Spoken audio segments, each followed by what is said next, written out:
Sir வணக்கம். நடந்து முடிந்த மக்களவைத் தேர்தல் 2024 ரிசல்ட்டை நீங்கள் பார்த்துருப்பீங்க. உங்களுடைய கருத்து என்ன சார்?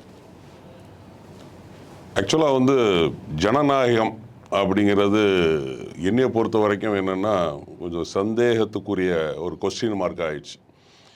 இதுக்கு நம்ம தேர்தலை வைக்க வேண்டிய அவசியமே இல்லை.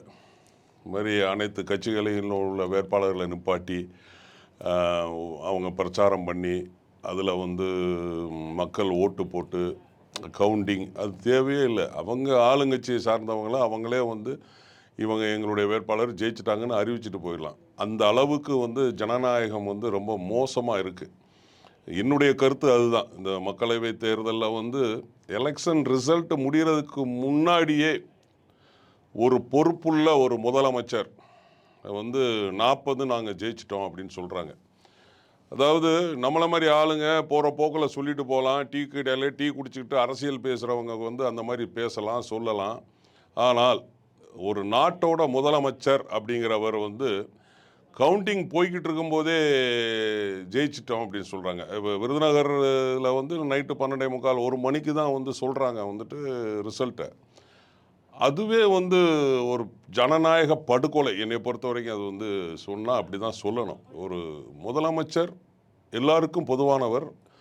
அவர் போகிற போக்கில் அப்படி சொல்லிட்டு போகிறது தப்பான ஒரு விஷயம். ஏன்னா அவர் கட்சி தலைவர் 2வது தான். இன்றைக்கி எல்லாருக்குமே அவர் தான் முதலமைச்சர். அதை அவர் ஐ திங்க் அவர் 7 மணிக்கோ 6:45 மணிக்கோ அவர் பேட்டி கொடுத்தாரு. இது மாதிரி 40 நமதே அப்படின்னு சொல்லிட்டு. ஏன்னா அவங்க ஆரம்பத்திலேருந்தே அதை தான் சொல்லிட்டு இருக்காங்க. நாளை நமதே 40 நமதேன்னு சொல்லிட்டு இருக்கிறாங்க. ஸோ அந்த பேச்சை அந்த இதை உண்மையை ஆக்கணும் அப்படிங்கிறதுக்காக சில பல வேலைகளை செய்திருக்கலாம். ஏன்னா அது அப்படி தான் தெரியுது அங்கே விருதுநகரில் நடந்த அந்த கவுண்டிங் டயத்தில். ஸோ எனக்கு அந்த மக்களவை தேர்தல் அது அறிவித்த தேதியில் இருந்தே அவங்க அதை தான் சொல்லிக்கிட்டு இருக்கிறாங்க. நாளை நமதே 40 நமதே அப்படின்னு சொல்லிட்டு. ஸோ அதை அவங்க டார்கெட்டை அச்சீவ் பண்ணணுங்கிறதுக்காக அந்த விஷயங்கள் அவங்க அங்கே மட்டும் இல்லை சில இடங்கள்லையும் பண்ணியிருக்கலாம்.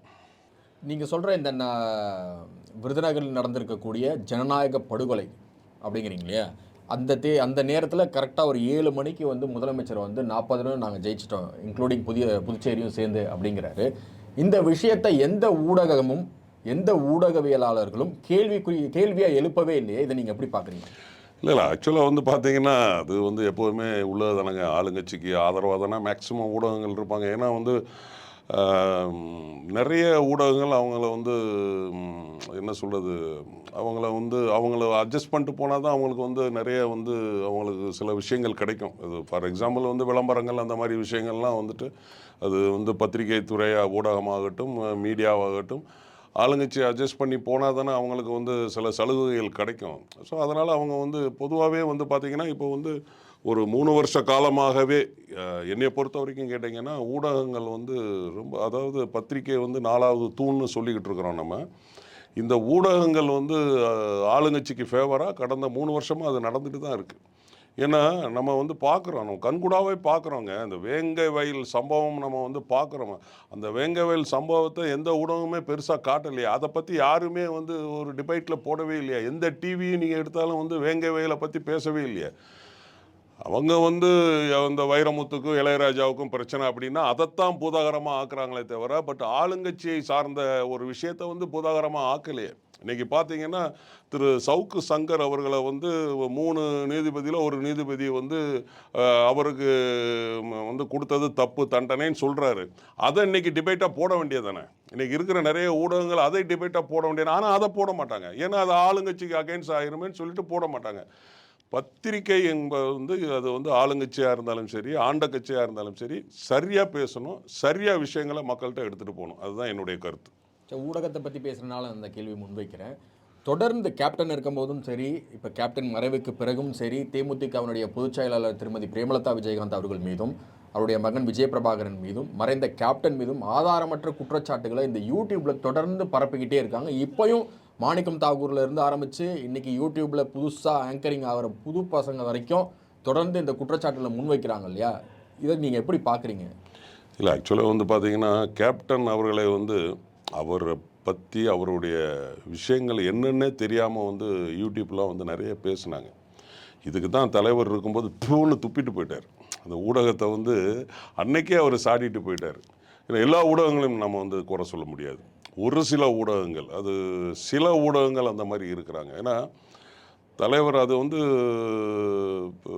அவரை பற்றி என்ன தெரியும் இவங்களுக்கு வந்து மீம்ஸ் போடுறவங்களும் சரி, இந்த யூடியூப்பில் உள்ளவங்களுக்கும் தலைவர் கேப்டனை பற்றி என்ன தெரியும்?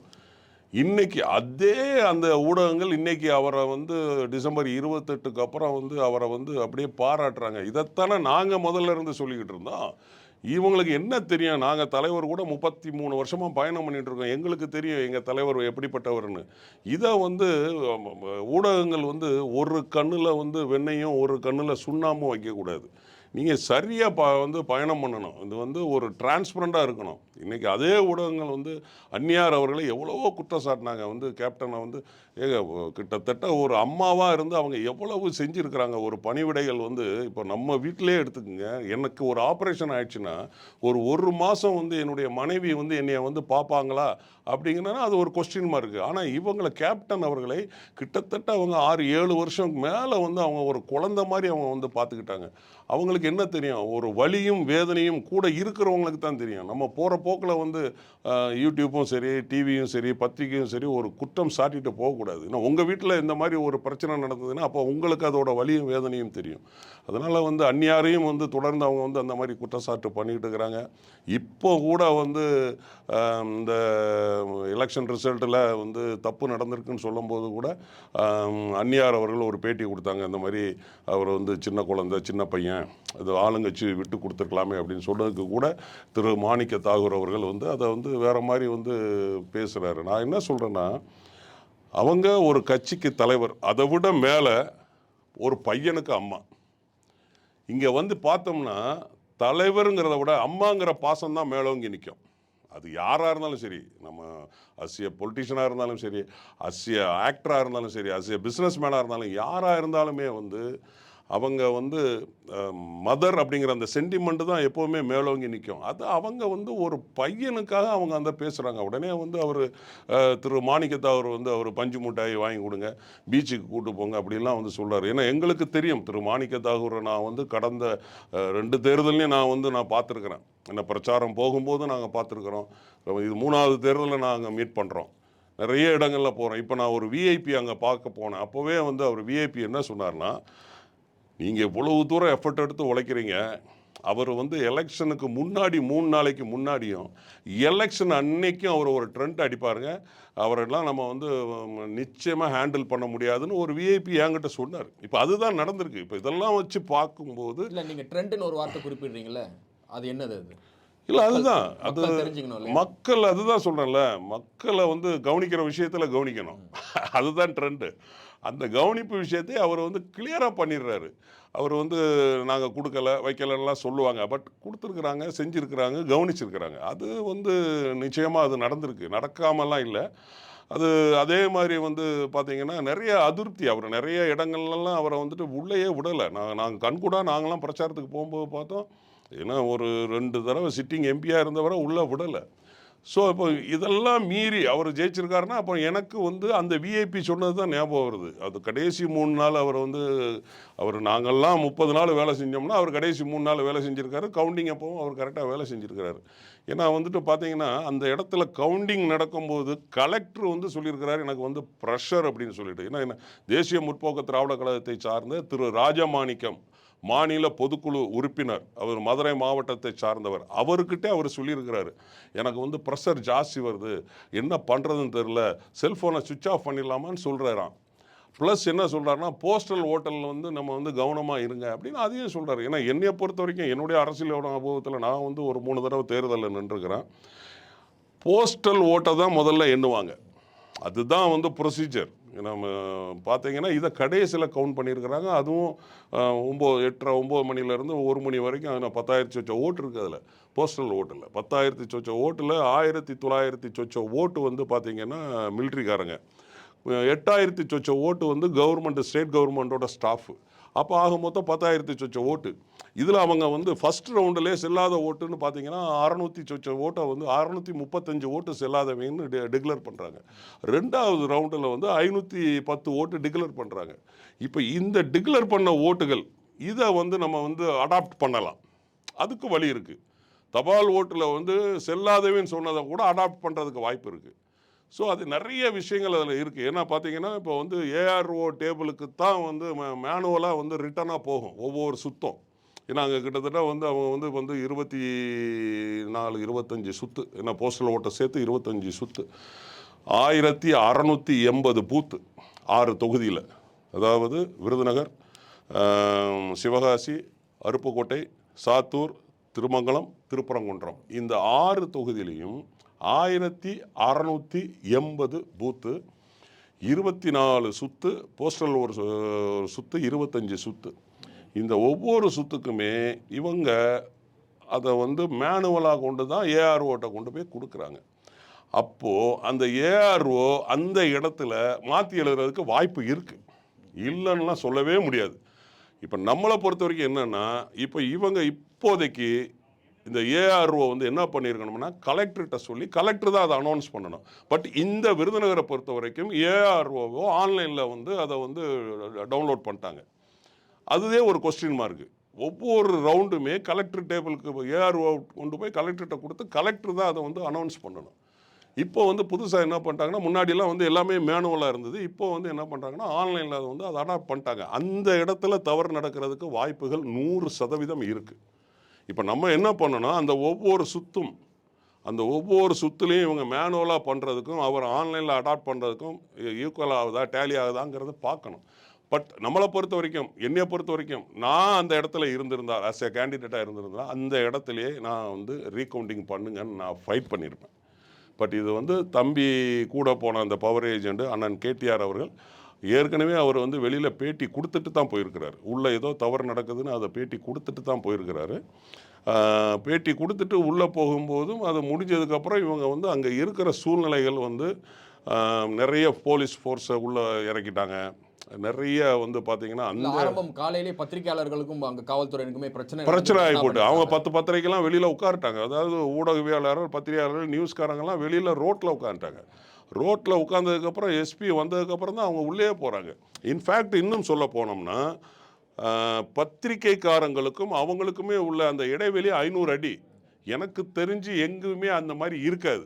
ஏன்னா நானும் வந்து 3 தடவை தேர்தலில் நின்றுருக்கிறேன். நானும் ஆசிய கேண்டிடேட்டாக உள்ளே போயிருக்கிறேன். பத்திரிகைக்காரங்க ஃப்ரீயாக உள்ளே வருவாங்க, ஃப்ரீயாக போவாங்க. ஆனால் விருதுநகரை பொறுத்த வரைக்கும் அவங்க டேபிளுக்கும் அவங்களுக்கும் 500 அடி கேப்பு. அது ஏன்? அப்போ இவங்க எல்லாமே ப்ரீ பிளான்டாக இருந்திருக்கிறாங்க. 2 மணிக்கு மேலே போலீஸ் ஃபோர்ஸை உள்ளே கொண்டு வந்துட்டாங்க, ஸ்ட்ரைக்கிங் ஃபோர்ஸை கொண்டு வந்துட்டாங்க. ஏன் என்ன காரணம்? எதுக்காக நீங்கள் அவ்வளோ போலீஸ் ஃபோர்ஸை உள்ளே கொண்டு வரீங்க? அதே போல் வந்து நைட்டு வந்து 3 அமைச்சர்கள் போகிறாங்க. ஏன் போகிறாங்க? திரு KKSR அவர்கள் போகிறாங்க, திரு தங்கம் தென்னரசு போகிறாங்க, திரு மூர்த்தி அவர்கள் பத்திரத்துறை பதிவுத்துறை அமைச்சர் போகிறாரு. அவர் அங்கே போக வேண்டிய அவசியம் என்ன? அவர் அந்த மாவட்டத்தை சார்ந்தவரே கிடையாது. அவர் ஏன் அங்கே போகணும்? 3 அமைச்சர் ராத்திரி 12:30 மணி 1 மணிக்கு ஏன் அங்கே போகணும்? ஸோ இதெல்லாம் ஏகப்பட்ட கொஸ்டின் மார்க் இருக்குது. இதெல்லாம் வந்து பார்க்கும்போது நிச்சயமாக இப்போ நாங்கள் வந்து தம்பி அவர்கள் ஒரு 50,000 வாக்குகள் இல்லை ஒரு 1,00,000 வாக்குகள் வித்தியாசத்தில் வந்து வெற்றியை வந்து தவற விட்டுட்டார் அப்படின்னா நம்ம ஓகேன்னு போயிடலாம். பட் 4,000 ஓட்டு தப்பு நடக்கிறதுக்கு வாய்ப்பு இருக்குன்னு நாங்கள் சொல்கிறோம். இது நம்ம வந்து என்னையை பொறுத்த வரைக்கும் நம்ம அந்த இடத்துல நான் இருந்திருந்தால் நிச்சயமாக எனக்கு வந்து உடனே நான் வந்து ஆர்ஓட்ட சொல்லியிருப்பேன். ஏன்னா டிஸ்ட்ரிக்ட் கலெக்டர் தான், அவர் தான் அங்கே வந்து அதிகாரி. அப்போ அவர்கிட்ட சொல்லி எனக்கு வந்து ரீகவுண்ட் பண்ணுன்னு சொல்லுவோம். ஏன்னா இன்னொரு விஷயமும் நம்ம பார்க்கணும், அந்த டிஸ்ட்ரிக்ட் கலெக்டர் அண்டர் யார் கையில் இருக்கிறாங்க? ஆளுங்கட்சி முதலமைச்சர் கையில் தான் இருக்கிறாங்க, அமைச்சர் கையில் தான் இருக்கிறாங்க. அங்கே இருக்கிற அதிகாரிகள் ரெவன்யூ டிபார்ட்மெண்ட் ஆகட்டும், போலீஸ் டிபார்ட்மெண்ட் ஆகட்டும், எஜுகேஷனல் வாத்தியார்கள், டீச்சர்ஸ் ஆகட்டும், அவங்க தான் அங்கே இருக்காங்க கவுண்டிங்கில். இவங்கெல்லாம் யாருக்கு அண்டரில் இருக்காங்க? சிஎம் கண்ட்ரோலில் தான் இருக்காங்க. அப்போ வந்து அவங்க எது வேணாலும் செய்யலாமா? நம்ம பார்க்கலையா? இதுக்கு முன்னாடி இந்த சம்பவங்கள் நடந்தது பார்க்கலையா? சிவகங்கையில் ராஜகண்ணப்பன் அவர்களும் சிதம்பரம் அவர்களும் ஜெயிச்சவங்களை தோத்தவங்களை ஜெயிச்சதாகவும் நம்ம பார்க்கலையா? திரு அப்பாவு இப்போ இருக்கிற சபாநாயகர் அவர்கள் 490 ஓட்டில் தோத்துட்டார். அவரை குண்டு கட்டு தூக்கா வந்து போலீஸ்லாம் தூக்கிட்டு வெளியே கொண்டு போனதை நம்ம பார்க்கலையா? ஸோ வந்து இவங்க வந்து சுத்தமான ஆளுன்னு சொல்கிறாங்க. இப்போ தவறே நடக்கலை அப்படின்னு சொல்கிறாங்க. ஏன் இதுக்கு முன்னாடி நடக்கலையா? சிவகங்கையில் நடந்திருக்கு, ராதாபுரம் தொகுதியில் அப்பாவு தொகுதியில் நடந்திருக்கு. இப்போ இன்றைக்கி வந்து திரு மாணிக்கத்தாவர் வந்து அப்புறம் பேட்டி கொடுக்குறாரு, ரொம்ப நியாயவாதி மாதிரி அவர் பேட்டி கொடுக்குறாரு. இதுக்கு முன்னாடி உங்கள் கூட்டணி கட்சியில் நடந்திருக்குல்ல. திரு ராஜகண்ணப்பன் அவர்களை ஜெயிச்சவரை திரு சிதம்பரம் அவர்களை தோத்தவரை ஜெயிச்சதா அறிவிச்சிருக்கீங்களா? அதுக்கு வரலாறு இருக்குல்ல. திரு அப்பாவுக்கும் தோத்ததா தோத்ததா அறிவிச்சிருக்கிற அதுக்கு வரலாறு இருக்குல்ல. இன்னைக்கு வந்து இவர் என்னமோ பெரிய நியாயவாதி மாதிரி, காந்தியவாதி மாதிரி, இன்னும் காங்கிரஸ் அப்படின்னா உடனே காந்தியவாதியா? அதெல்லாம் வந்து தப்பு நடந்திருக்கும். என்னைய பொறுத்த வரைக்கும் கேட்டாங்கன்னா தப்பு நடந்திருக்க வாய்ப்பு இருக்குது.